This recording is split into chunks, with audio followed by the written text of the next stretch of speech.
ইসরায়েলের রক্তচক্ষুকে উপেক্ষা করে ইউরোপ থেকে মানবিক সহায়তা নিয়ে সমুদ্রপথে একটি কাফেলা রওনা দিয়েছে।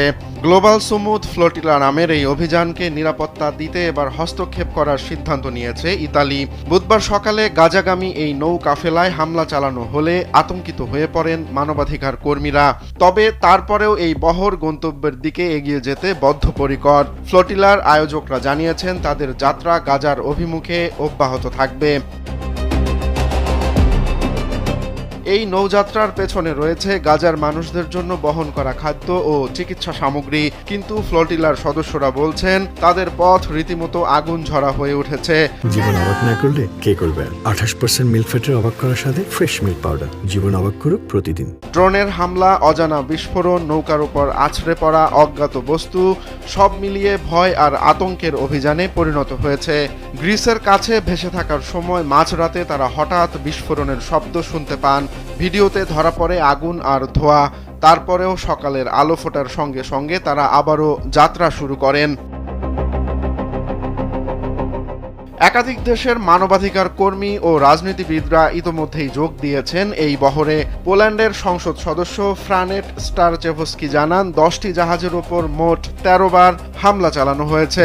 হামলায় ক্ষতিগ্রস্ত হয়েছে 3টি জাহাজ, কিন্তু তবুও থেমে যায়নি কাফেলাটি। যেন বারবার আঘাতের পরেও উঠে দাঁড়িয়ে পথ চলছে এটি।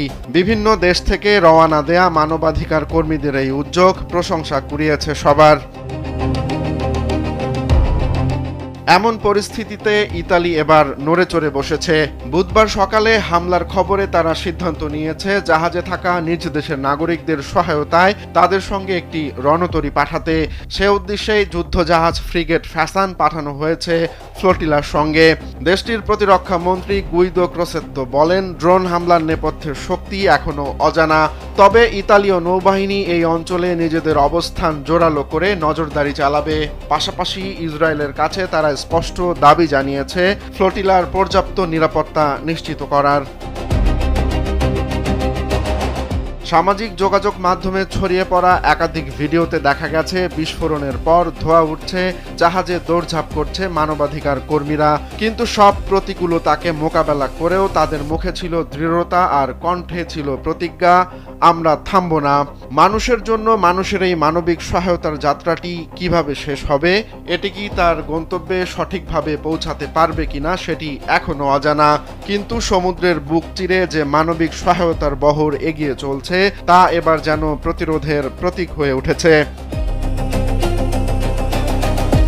রোমান্স তালুকদার, কালবেলা।